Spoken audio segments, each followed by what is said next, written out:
সোদপুরে ফের প্রমোটারি রাজ।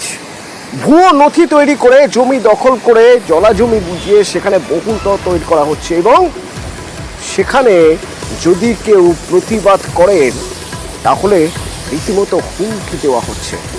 জমির মালিককে পর্যন্ত ছাড় নেই। আমার সঙ্গে রয়েছেন সুবীর, সরাসরি। সুবীর, ঠিক কি হয়েছে একটু জানতে চাইবো, কি অভিযোগ উঠছে?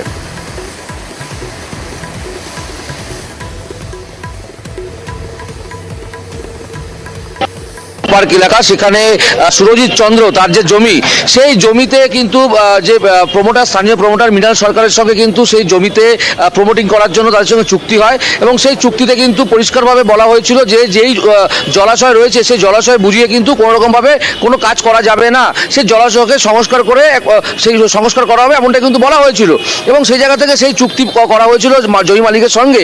কিন্তু সেই জমি মালিকের সঙ্গে চুক্তি করা হয়, সেই চুক্তির অর্থাৎ সেই নথি কিন্তু পুরোপুরি পাল্টে কিন্তু সেই জমিতে ভরাট করে, মাটি ফেলে ভরাট করে সেখানে কিন্তু আবাসন তৈরি করা হয়েছে, এমনটা কিন্তু অভিযোগ করছেন জমি মালিক সুরজিৎ চন্দ্র।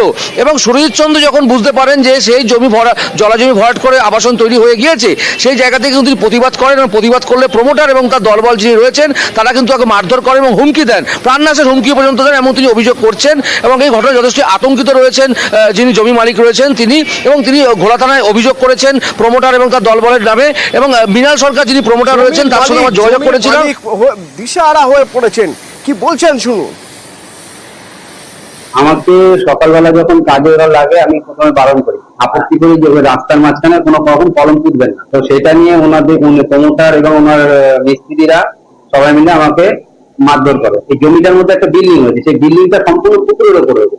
আমাদের বলেছিল এই পুকুরটাকে আমরা মাঝখানে শিফট করে দিচ্ছি, শিফট করে পুকুর কাটিয়েও দিয়েছিল। আমি এই বিল্ডিংটা করার পর এই পুকুরটাও ভরাট করে দিয়ে, ওই পুকুরটা ভরাট করে দিয়ে বা ওখানে আবার বিল্ডিং করতে যাচ্ছে। আমাদের সেটাই আপত্তি যে পুকুরের পরিবর্তে আমাদের পুকুর দিতে হবে। প্ল্যান দেখিয়েছে একরকম, দেখিয়ে এগ্রিমেন্ট করেছে, করে এখন সেই প্ল্যান পুরোপুরি চেঞ্জ করে ফেলেছে। আতঙ্ক তো অবশ্যই আছে, মানে প্রমোটারদের তো কখনো বিশ্বাস করা যায় না।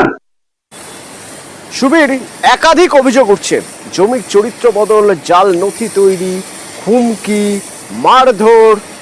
যে প্রমোটারের বিরুদ্ধে অভিযোগ তিনি কিছু বলছেন?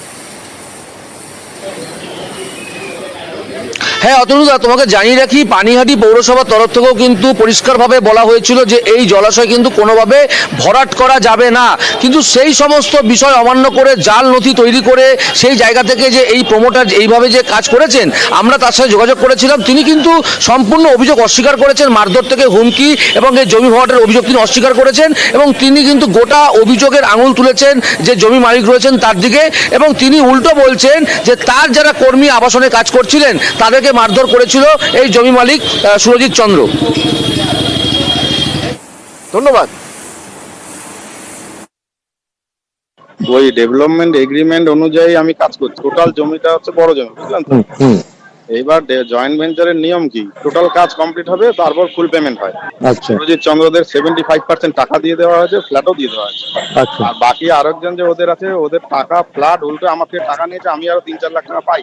এখন ওরা বলছে যে এখানে এতটা 30 ফুট ছেড়ে দিয়ে আরেকটা বিল্ডিং করতে হবে, ওখানে 20 ফুট ছেড়ে দিয়ে, সেটা কি সম্ভব? আমি বলো, আমি টাকা দিয়ে জমিটা নিয়েছি, এতগুলো টাকা ইনভেস্ট করেছি, আমি যদি সব ছেড়েই দিই তাহলে আমি কাজটা করবো কোথায়? মানে সম্পূর্ণ মিথ্যে ঘটনা বলছেন, তাই তো? সম্পূর্ণ মিথ্যে। এবং আমার ভিডিও আছে যে ও যে লেবারকে ধাক্কা ধাক্কি করছে, তার ভিডিও। আচ্ছা।